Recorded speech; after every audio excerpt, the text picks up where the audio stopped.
তৃতীয় ধাপে রংপুর বিভাগের ১৩ উপজেলায় ভোট গ্রহণ কাল। কেন্দ্রে কেন্দ্রে নির্বাচনী সরঞ্জাম। সুষ্ঠু নির্বাচন আয়োজনে সব ধরনের প্রস্তুতি কমিশনের।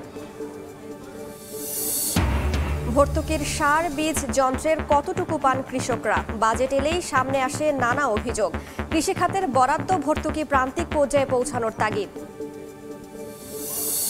কোরবানির জন্য রংপুরে প্রস্তুত প্রায় ৩.৫ লাখ পশু। সপ্তাহখানেক পরে হাটে বেচাকেনা শুরু। চোরাচালান ঠেকাতে সীমান্ত নজরদারিরও দাবি। এবং কুড়িগ্রামের রেলপথ রেল সেতু সংস্কারে অনিয়ম। প্রকল্পের মেয়াদ শেষ হতে চললেও অগ্রগতি ৩৫%। তদন্তে মাঠে নেমেছে দুদক ও জেলা প্রশাসন।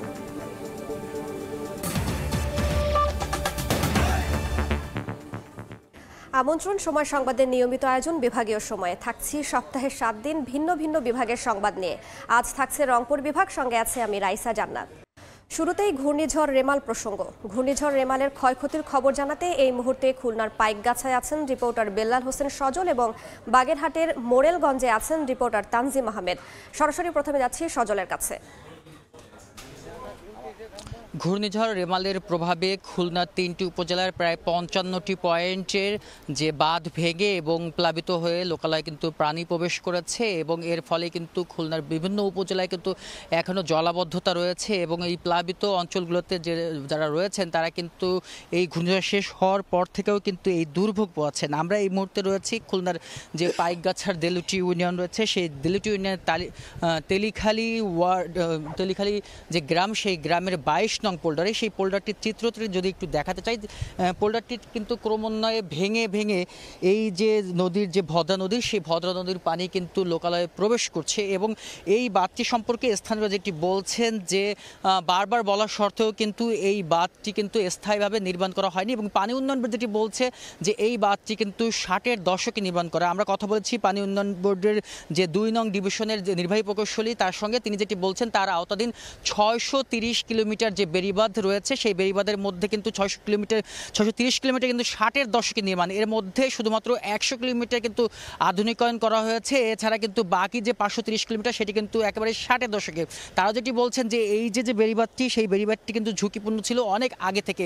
এর আগেও যে বিভিন্ন যে ঘূর্ণিঝড় ছিল, আমফান, সিত্রাং, এছাড়া যে ফণী, বিভিন্ন সময় কিন্তু যখনই ঘূর্ণিঝড় হয় তখনই কিন্তু বিভিন্ন বেড়িবাঁধ ভাঙে। এই যে বেড়িবাঁধটি আপনাদের দেখাতে চাচ্ছি যে এখন কিন্তু ভদ্রা নদীর পানি, এই পানিটি যে স্থানীয় লোকালয়ে প্রবেশ করছে, সেই লোকালয়ে প্রবেশ করার আগে কিন্তু তারা এই ঘূর্ণিঝড় আসার আগেও যেটি তাদের মধ্যে দুর্ভোগ ছিল, যে সংশয় ছিল যে এই বেড়িবাঁধটি ভাঙতে পারে, তারা কিন্তু বারবার তাগাদা দিয়েও কিন্তু এই বাঁধটি কিন্তু স্থায়ীভাবে টেকসইভাবে নির্মাণ করতে পারেনি। এর জন্য কিন্তু পানি উন্নয়ন বোর্ড যেটি বলছে যে স্থানীয়রা কিন্তু তাদের যে জমিটি ছাড়েনি এবং স্থানীয় যেটি বলছেন যে এই যে স্থানীয় বিভিন্ন কোন্দল এবং পানি উন্নয়ন বোর্ড বা অন্যান্য সংশ্লিষ্ট যে সংস্থা রয়েছে তাদের যে সমন্বয়হীনতার কারণেই কিন্তু এই বাঁধগুলো ক্রমান্বয়ে প্রতি বছর কিন্তু ভাগছে। এই ছিল আমার কাছে খুলনার যে পাইকগাছা উপজেলা দেলুটি ইউনিয়ন থেকে বেড়িবাঁধ ভাঙার সর্বশেষ সংবাদ। আমরা একটু যেতে চাই বাগেরহাটের মোরেলগঞ্জে, সেখানে আছেন আমাদের সহকর্মী তানজিম। আমরা একটু তানজিমের কাছে যাবো। তানজিম, কোনটি নদীখাল, কোনটি জনবসতি আর কোনটি মাছের ঘের সেটি আসলে বোঝার উপায় নেই উপকূলীয় জেলা বাগেরহাটের বিভিন্ন এলাকায়। অর্থাৎ এই যে দুপুরের পর থেকে আবারও জোয়ারের পানি প্রবেশ করছে, যেসব জায়গায় ভাঙা স্থান রয়েছে রাস্তাঘাটের এবং বেড়িবাঁধগুলো, সেখান থেকে লোকালয়ে পানি ঢুকছে এবং যে বিস্তীর্ণ এলাকা সেটি আবারও পুনরায় প্লাবিত হচ্ছে। অর্থাৎ সকালে ভাটির টানে কিছুটা যে পানি নেমেছিল সেটি কয়েক গুণ বেশি বেগে আসলে ঢুকছে জনপদে। আমরা একটু দেখাতে চাই এই মুহূর্তে মোরেলগঞ্জে যে ঘষিয়াখালী এলাকাটিতে আমরা রয়েছি, সেখানে কিছুক্ষণ আগেও সামনের জায়গাটি শুকনো থাকলেও সেখানে এখন অন্তত ১ ফুটের উপরে পানি ঢুকে গেছে এবং এই পানিটি আসলে লোকালয়ের মধ্যে যে মানুষের বসতি রয়েছে, বাড়িঘর রয়েছে, সেসব ঢুকছে। একই সাথে কিন্তু যে ঘেরগুলো ছিল সেগুলো পুনরায় প্লাবিত হচ্ছে। অর্থাৎ সকাল ২ দিন ধরে যে জলাবদ্ধতার কারণে ঘেরগুলো প্লাবিত হয়েছিল, সেই ঘেরগুলো পুনরায় কিন্তু আবারও প্লাবিত হচ্ছে এবং শত কোটি টাকার মাছ কিন্তু ইতিমধ্যে ভেসে গেছে বলে মৎস্য অফিসের সূত্র আমাদেরকে জানানো হয়েছে। এর বাইরে অন্তত ৩৫,০০০ ঘের, অর্থাৎ বাগেরহাটের চিত্র যদি ছোট করে বলতে চাই, ৭৪,০০০ মাছের ঘের রয়েছে মৎস্য অফিসের তথ্য অনুযায়ী, সেখানে ৩৫,০০০, অর্থাৎ প্রায় অর্ধেক মাছের ঘের ইতিমধ্যে ভেসে গেছে। এই জোয়ারের পানি অব্যাহত থাকলে বাকি যে ছোট ছোট ঘেরগুলো রয়েছে এবং যে নাজুক অবস্থায় রয়েছে বাঁধগুলো, সেইগুলো ভেঙে পুনরায় প্লাবিত হবে। এই মুহূর্তে আমরা আসলে ঘষিয়াখালীর একটি বন্যা আশ্রয় কেন্দ্র বলা হয় সেই জায়গাটিতে রয়েছি। সেখানে আসলে অর্ধেকটা জায়গা জুড়ে ইতিমধ্যে মাঠের মধ্যে ভাঙন, যেহেতু পানি বিস্তীর্ণ জায়গা বোঝা না গেলেও এখানে যারা স্থানীয় রয়েছেন এবং কিছুটা শুকনোর সময় আসলে আমরা দেখেছি এই যে কোনো সময় এটি ভেঙে আরো বিস্তীর্ণ জায়গা জুড়ে নদী গর্ভে বিলীন হতে পারে। সেই ক্ষেত্রে এই আশ্রয়ন কেন্দ্রটি কিন্তু আশ্রয় যে কেন্দ্র সাইক্লোন শেল্টার সেটি অধিক ঝুঁকিপূর্ণ অবস্থায় রয়েছে এবং এই অঞ্চলের মানুষের আশ্রয় নেওয়ার জন্য প্রাকৃতিক দুর্যোগে যে একমাত্র উপায় ছিল আশ্রয়স্থল, সেটি কিন্তু আসলে ঝুঁকির মধ্যে রয়েছে। যে কোনো সময় এটি নদীগর্ভ বিলীন হতে পারে। একই সাথে কিন্তু বাগেরহাটের যে চিত্র, সেখানে অন্তত 50,000 ঘর বাড়ি ক্ষতিগ্রস্ত হয়েছে, মাছের ঘেরে মাছ ভেসে গেছে, রাস্তাঘাট ক্ষতিগ্রস্ত হয়েছে। পানি উন্নয়ন বোর্ডের তথ্য বলছে প্রায় 1700 পানি উন্নয়ন বোর্ডের তথ্য বলছে প্রায় 1700 মিটারের মতো বাঁধ বিভিন্ন জায়গায় ক্ষতিগ্রস্ত হয়েছে। একই সাথে এই জায়গাটিতে আমরা দেখছি হু করে আসলে নদী থেকে পানি ঢুকছে লোকালয়ের মধ্যে এবং এই যে রাস্তাটি, সেই রাস্তাটি কিন্তু এখনো ঝুঁকিপূর্ণ অবস্থায় রয়েছে এবং দুই পারের মানুষের যে যাতায়াত, সেই যাতায়াতটি কিন্তু ইতিমধ্যে বন্ধ হয়ে গেছে। একই সাথে স্থানীয়দের কিন্তু আসলে অভিযোগ রয়েছে যে এই 2 দিনেও তারা আসলে কোনো ধরনের সহযোগিতা পাননি, মানবেতর জীবনযাপন করতে হচ্ছে ঘষিয়াখালী গ্রামের যে মানুষ রয়েছেন। একই সাথে বাগেরহাটের উপকূলবর্তী বিভিন্ন এলাকার একই রকম চিত্র আসলে দেখা গেছে, সবখানেই মানবেতর জীবনযাপন, দুর্ভোগ সীমাহীন আসলে উপকূলবাসীর। তো বাগেরহাটের মোড়লগঞ্জ থেকে ঘূর্ণিঝড় পরবর্তী যে চিত্র আমার কাছে এই ছিল সর্বশেষ। ঘূর্ণিঝড় রেমালের ক্ষয়ক্ষতির খবর জানাতে সরাসরি যুক্ত ছিলাম বাগেরহাট ও খুলনায়। এই মুহূর্তে পটুয়াখালীর গলাচিপায় আছেন রিপোর্টার শিকদার জাবির হোসেন ও শহরে আছেন মোহাম্মদ মনির হোসেন বাদল। প্রথমে যাচ্ছি জাবিরের কাছে।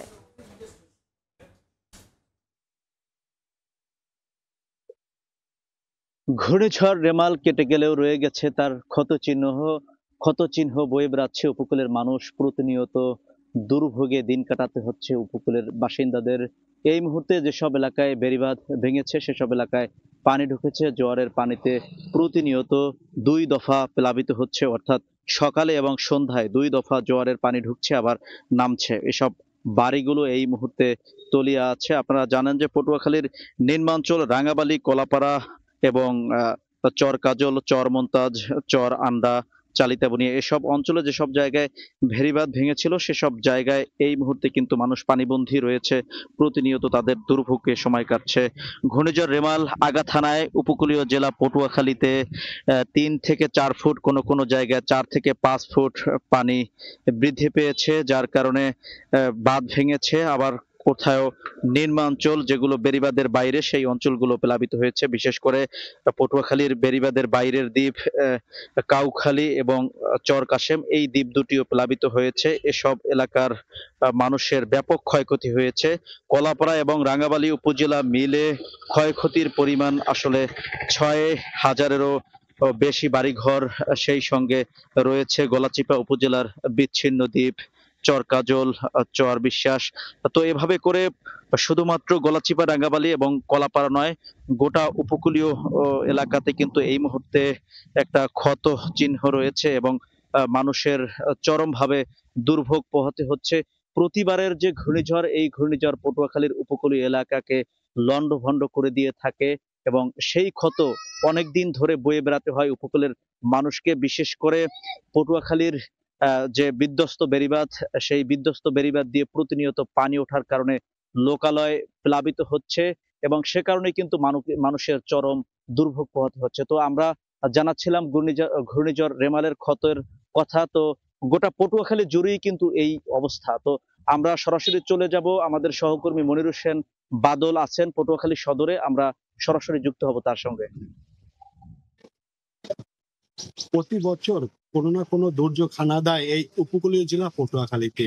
এবছরও তার কোনো ব্যতিক্রম হয় নাই। ঘূর্ণিঝড় রেমাল চলে গেলেও রেখে গেছে তার ক্ষত চিহ্ন। ঘূর্ণিঝড় রেমালের কারণে পটুয়াখালীতে বেশ ক্ষতিগ্রস্ত হয়েছে। এখন পর্যন্ত পটুয়াখালী জেলায় ঘূর্ণিঝড় রেমালের কারণে 37,000 ঘর, কাঁচা পাকা ঘর পড়ে গেছে। এছাড়া যে মাছের ঘের রয়েছে 15,000 পুকুর এবং 700 মাছের ঘের কিন্তু মাছ তলিয়ে গেছে। এছাড়া এর ক্ষতির পরিমাণ প্রায় 30 কোটি টাকা হবে বলে জানিয়েছে মৎস্য বিভাগ। এছাড়া এই ঘূর্ণিঝড় রেমালের কারণে কিন্তু ফসলেরও বেশ ক্ষতি হয়েছে। পটুয়াখালী জেলায় 26 কোটি টাকার মুগ ডাল সহ রবি শস্যের ক্ষতি হয়েছে। এছাড়া যদি আমরা বলতে পারি, এই যে উপকূলীয় জেলা নদী এবং সমুদ্র দ্বারা বিস্তৃত, এর কারণে কিন্তু পটুয়াখালী জেলায় কিন্তু বেশ 1300 কিলোমিটার মতো বেড়িবাঁধ রয়েছে। এই 1300 কিলোমিটার বেড়িবাঁধের ভিতর কিন্তু এই ঘূর্ণিঝড় রেমালের কারণে 7 কিলোমিটার কিন্তু বেড়িবাঁধ সম্পূর্ণ এবং আংশিক ক্ষতিগ্রস্ত হয়ে বলে জানিয়েছে পানি উন্নয়ন বোর্ডের নির্বাহী প্রকৌশলী। তবে আরেকটি বিষয় বলে রাখি যে এই ঘূর্ণিঝড় রেমাল এখন পর্যন্ত কিন্তু পানিবন্দী হয়ে আছে শহরের অধিকাংশ এলাকা। আপনি দেখতে পাচ্ছেন শহরের ভিতরে কিন্তু পানিতে এখনো প্লাবিত হয়ে আছে, মানুষ কিন্তু পানিবন্দী হয়ে আছে। তবে এবছর এই যে ঘূর্ণিঝড় রেমাল যে 11 বছর দিনব্যাপী কিন্তু ঘূর্ণিঝড়ের তাণ্ডব চালিয়েছিল উপকূলীয় জেলা পটুয়াখালীতে, যার কারণে কিন্তু মানুষ বেশিটা ক্ষতিগ্রস্ত হয়েছে। তবে এই যে বেশি ক্ষতিগ্রস্তর ভিতর আমরা বলতে পারি যে কাঁচা পাকা ঘর, যে 37 কাঁচা পাকা ঘর পড়ে গেছে, ক্ষতিগ্রস্ত হয়েছে। এছাড়া কিন্তু ওই ঘূর্ণিঝড় রেমালে কিন্তু প্রতি বছর কিন্তু ঘূর্ণিঝড় আঘাত হানলো, কিন্তু এবছর সিডনের পর সবচেয়ে কিন্তু এই ঘূর্ণিঝড় রেমালে পটুয়াখালী উপকূল জেলা পটুয়াখালী বেশি ক্ষতিগ্রস্ত হয়েছে। এই ছিল আমার কাছে ঘূর্ণিঝড় রেমালের ক্ষতিগ্রস্ত সর্বশেষ খবর। সরাসরি যুক্ত ছিলাম পটুয়াখালীতে। বিভাগীয় সময় আরও থাকছে। বিমান চলাচল বন্ধের 40 বছর পর জমি সংরক্ষণে দেয়াল নির্মাণ শুরু। ঠাকুরগাঁও বিমানবন্দর আবারও চালুর দাবি স্থানীয়দের। সচল হলে বাড়বে ব্যবসার প্রসার। তৃতীয় ধাপে রংপুর বিভাগের 13 উপজেলায় ভোট গ্রহণ কাল। এরই মধ্যে কেন্দ্রে কেন্দ্রে পৌঁছে দেয়া হচ্ছে নির্বাচনী সরঞ্জাম। এই মুহূর্তে রংপুর জেলা নির্বাচন অফিস থেকে যুক্ত হচ্ছেন রিপোর্টার আব্দুর রশিদ জীবন। যাচ্ছি তার কাছে। ষষ্ঠ উপজেলা পরিষদ নির্বাচনের তৃতীয় ধাপের নির্বাচন অনুষ্ঠিত হবে আগামীকালকে, এবং এই নির্বাচনকে কেন্দ্র করে কিন্তু নির্বাচনী যে সরঞ্জামগুলো রয়েছে সেই সরঞ্জামগুলো কিন্তু আজকে কেন্দ্রে কেন্দ্রে পাঠানো শুরু হয়েছে, এবং বেলা 1টার পর থেকে কিন্তু আমরা দেখছি যে কেন্দ্রে কেন্দ্রে নির্বাচনী সরঞ্জাম পাঠানো শুরু হয়েছে, এবং এখন কিন্তু একেবারে শেষ পর্যায়ে। এই মুহূর্তে আমি আছি রংপুর নির্বাচন অফিসে, এবং এখানে রংপুর সদর উপজেলার যে নির্বাচনী সরঞ্জাম সেগুলো পাঠানো হয়েছে। এবং বিভাগের যদি কথা বলি, রংপুর বিভাগের 13টি উপজেলায় 7টি জেলা 13টি উপজেলায় আসলে আগামীকালকে তৃতীয় ধাপের নির্বাচন অনুষ্ঠিত হবে, এবং আজকে কিন্তু নির্বাচনী সরঞ্জাম বলতে ব্যালট বাক্স, ভোটার তালিকা, সিল, তারপরে কালি সহ এক কথা ব্যালট পেপার বাদে যে সরঞ্জামগুলো রয়েছে সেই সরঞ্জামগুলো কিন্তু আজকে পাঠানো হচ্ছে কেন্দ্রে কেন্দ্রে, এবং আগামীকালকে কিন্তু আসলে ব্যালট পেপার পাঠানো হবে। এবং আমি রংপুরের কথা যদি বলি, রংপুরের 2টি উপজেলায় আসলে নির্বাচন অনুষ্ঠিত হবে। একটি হচ্ছে রংপুর সদর উপজেলা, আরেকটি হচ্ছে রংপুর গঙ্গাচড় উপজেলা। এই দুই উপজেলার আসলে ভোট আছে প্রায় 3,40,000-এর মতো, এবং এই ভোটারদের আসলে কালকে যে ভোট সেটি নিরবিচ্ছিন্ন করবার জন্য যদি আইন শৃঙ্খলা রক্ষাকারী বাহিনীর কথা বলে নিরাপত্তার যে ব্যবস্থা সেটি কিন্তু একেবারে কঠিনভাবে জোরদার করা হয়েছে, এবং নির্বাচন সংশ্লিষ্ট যারা রয়েছেন তারা বলছেন যে প্রতিটি কেন্দ্রে আসলে 13 জন করে আনসার সদস্য, 4 জন করে পুলিশ সদস্য, একই সাথে যদি আমরা বলি প্রতিটি ইউনিয়নে 1 জন করে নির্বাহী ম্যাজিস্ট্রেট থাকবে, 2 প্লাটুন বিজিবি থাকবে প্রতিটি উপজেলায়, এবং একই সাথে র্যাবের টহল থাকবে। এক কথায় নির্বাচনে যেন কোনো অপ্রীতিকর ঘটনা না ঘটে সেটি আসলে একেবারে জোরদার করা হয়েছে। এবং রংপুরের গঙ্গাচড়া উপজেলার কথা বলে, এই গঙ্গাচড়া উপজেলায় কিন্তু আসলে 5টি ইউনিয়নের 9টি ইউনিয়নের মধ্যে 5টি ইউনিয়নে কিন্তু নদী বেষ্টিত, তিস্তা নদী বেষ্টিত, এবং অনেকগুলো কেন্দ্র আসলে চরে রয়েছে, এবং যে কারণে 5টি কেন্দ্রে আসলে ব্যালট পেপার আজকে পাঠানো হবে, বাকি কেন্দ্রগুলো আসলে ব্যালট পেপার আগামীকালকে পাঠানো হবে। এবং সব মিলে যদি বলি যে নির্বাচন সংসদ যারা রয়েছে তারা বলছেন যে আগামীকালকে তৃতীয় ধাপের যে নির্বাচন সেটি আসলে পুঙ্খানুপুঙ্খানুভাবে সঠিকভাবে তারা আসলে নির্বাচন করবার জন্য সব ধরনের প্রস্তুতি সম্পন্ন করছে। তো এই ছিল রংপুর থেকে নির্বাচনের সবশেষ পরিস্থিতি। সরাসরি যুক্ত ছিলাম রংপুরে। চলতি অর্থ বছরের সংশোধিত বাজেটে কৃষি খাতের ভর্তুকি 8,000 কোটি টাকা বাড়িয়ে 25,000 কোটি টাকা নির্ধারণ করা হয়েছে। অথচ এখনও কৃষকের হাতে ভর্তুকির সার বীজ অসময়ে পৌঁছানোর অভিযোগ হরহামেশাই পাওয়া যায়। বিশ্লেষকদের মতে দেশের খাদ্য নিরাপত্তার বলয় যারা নিশ্চিত করছেন বরাদ্দ কিংবা ভর্তুকিতে, সেই সব প্রান্তিক কৃষকদের গুরুত্ব দিতে হবে সবার আগে। আর কৃষক সংগঠনের নেতারা বলছেন যথাযথ পরিকল্পনার অভাবে গরিব চাষিরা ভর্তুকি থেকে বঞ্চিত হচ্ছেন।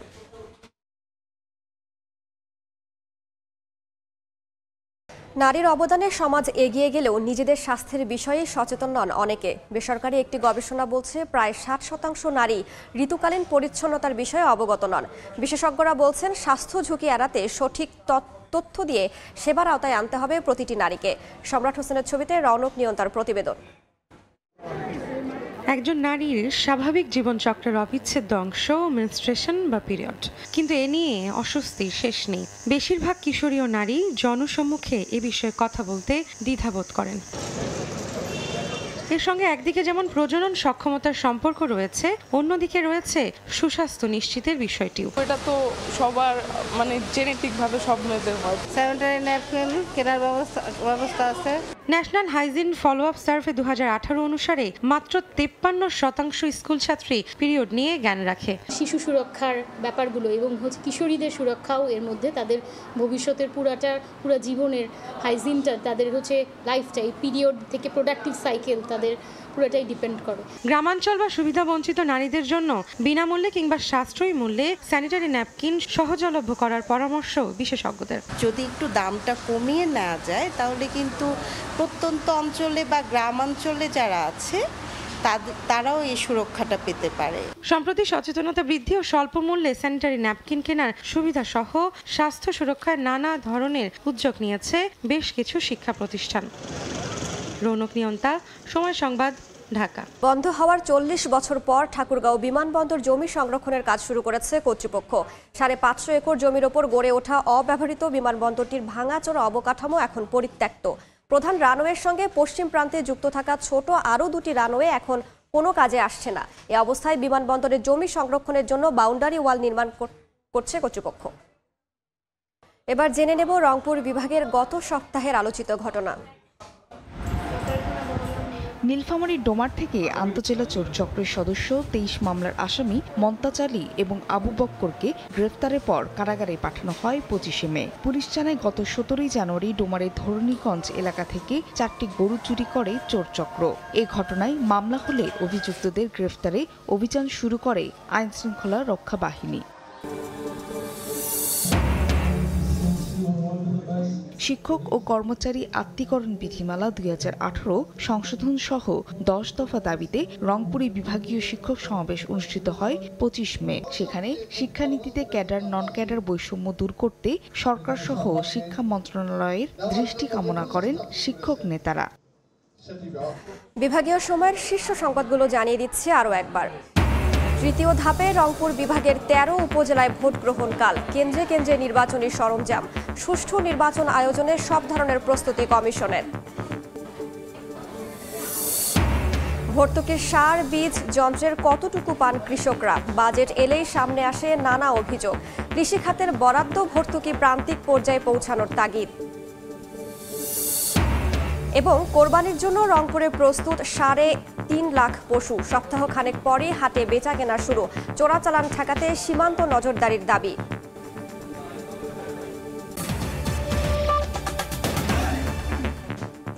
এই ছিল বিভাগীয় সময়। আগামীকাল থাকবো রাজশাহী বিভাগের আয়োজন নিয়ে। আন্তর্জাতিক সময় নিয়ে ফিরছি কিছুক্ষণ পরে, সঙ্গেই থাকুন সময়।